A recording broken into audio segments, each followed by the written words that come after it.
Hello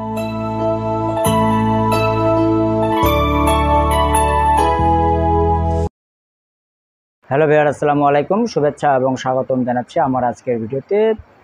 viewer, দীর্ঘ বিরতির পরে আজকে আবার আরেকটি ভিডিও নিয়ে আপনাদের সামনে হাজির হয়েছি। আজকের ভিডিওর বিষয়বস্তু হচ্ছে সরকারি চাকরিতে প্রবেশের বয়সসীমা ৩৫ এবং অবসরের বয়সসীমা ৬৫ করার বিষয়ে যে আজকে একটা নিউজ প্রকাশিত হয়েছে সেই বিষয়টি নিয়ে আলোচনা করব। নিউজটি হচ্ছে এরকম যে আসলে মন্ত্রিপরিষদ বিভাগ থেকে জনপ্রশাসন মন্ত্রণালয়ে এই বিষয়ে ব্যবস্থা নেওয়ার জন্য চিঠি পাঠিয়েছে। তো আসলে এটা কি আসলে ঘটনাটা কতটুকু সত্য, বা আসলে এটা কার্যকর হওয়ার এখন সম্ভাবনা কতটুকু রয়েছে, বা ওটার বিষয়টা আসলে কার্যকর কতটুকু, এটা যে দিচ্ছে এটা কার্যকারিতাটা আসলে কতটুকু, নাকি জাস্ট একটা রুটিন ওয়ার্ক। তো এই বিষয়টা নিয়ে মূলত আজকে আলোচনা করব।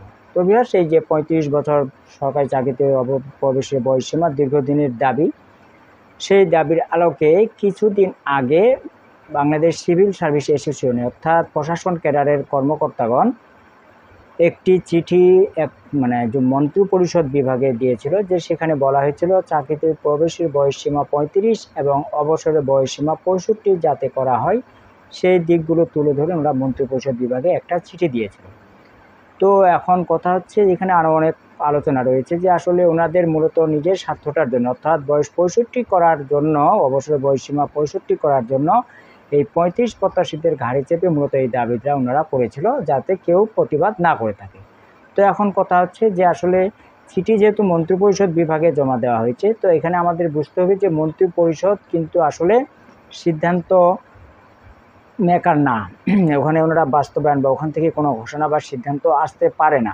এখানে আমরা অনেকে জানি যে আন্তঃ মন্ত্রণালয়ের বিভিন্ন কিছু সিদ্ধান্ত, ওগুলো মূলত মন্ত্রিপরিষদ বিভাগে ওটা যায়, যখন একটা ফাইনালি কোনো কিছু হয়ে থাকে সেই সময়। কিন্তু মন্ত্রিপরিষদ বিভাগ সরাসরি এই বিষয়ে কোনো সিদ্ধান্ত নিতে পারে না। তো এখন বাংলাদেশ সিভিল সার্ভিস অ্যাসোসিয়েশন অর্থাৎ প্রশাসন ক্যাডারের কর্মকর্তাদের যে সংগঠন রয়েছে, ওনারা যে এই দাবি সম্বলিত চিঠি মন্ত্রিপরিষদ বিভাগে দিয়েছিল, সেই চিঠিটা মূলত ওনারা এখন জনপ্রশাসন মন্ত্রণালয়ে হস্তান্তর করেছে। যে আসলে এই চিঠিটা ওনারা দিয়েছে, এটার কার্যকর করা যায় কিনা এই বিষয়ে ওনারা এখন জনপ্রশাসন মন্ত্রণালয় ভেবে দেখবে, নানান দিক আলোচনা করবে, বা এখানে একটা টেকনিক্যাল কমিটি বা বিশেষজ্ঞ কমিটির মতামত পরামর্শ নিতে পারে, এটা পরের বিষয়। কিন্তু এখন যে কথাটা হচ্ছে যে আসলে মন্ত্রিপরিষদ বিভাগ চিঠিটা দিয়েছে, এখানে একটা বিষয় বুঝতে হবে, তাই এখানে তাহলে গুরুত্ব দিয়েছে এটুকুই। এখানে কিন্তু অফিসিয়ালি ওই রকম বিষয়টা না যে আসলে কার্যক্রম শুরু হয়ে গেছে বয়স ৩৫ করার বিষয়টা, কিন্তু এমনটা না।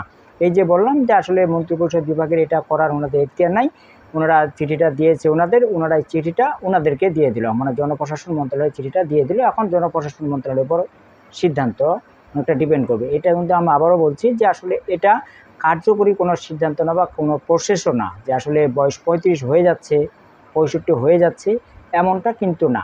এটা এখনও অনেক কিছু বাকি রয়েছে। এটা এখন জনপ্রশাসন মন্ত্রণালয়ে চিঠিটা ওনারা ফাইলবন্দি হয়েও থাকতে পারে, ওনারা কার্যক্রম নিতে পারে, এইটুকুই। কিন্তু আসলে এখানে একটা ভুল বোঝাবুঝি হয়েছে, যে অনেকে মনে করছে যে মন্ত্রিপরিষদ বিভাগ থেকে চিঠিটা জনপ্রশাসন মন্ত্রণালয়ে চলে গেছে, বা ওনারা বলছে বিষয়টা, বা সরকারের যে আদেশ দিয়েছে ৩৫ করার, এমনটা কিন্তু না।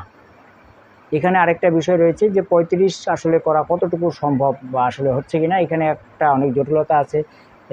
যারা নতুন ছাত্রছাত্রী রয়েছে, বিভিন্ন ভার্সিটির যে স্টুডেন্ট রয়েছে, ওনারা কিন্তু অনেকেই চাচ্ছে না যে বয়স ৩৫ করা হোক, ওনারা নানান যুক্তি দিচ্ছে। যাই হোক, ওটা পরের বিষয়। তবে আমি আপনাদের যেটা জানানোর জন্য আজকে আপনাদের সামনে হাজির হয়েছে, সেটা হচ্ছে যে আসলে একটা রুটিন ওয়ার্ক মোতাবেক ওনারা একটা চিঠি জনপ্রশাসন মন্ত্রণালয়ে দিয়েছে। এটা কিন্তু আসলে ফাইনালি কোনো সিদ্ধান্ত নয়। তো ভিউয়ার্স, এই ছিল মূলত আজকে আলোচনার বিষয়। সকলকে ধন্যবাদ। আল্লাহ হাফেজ।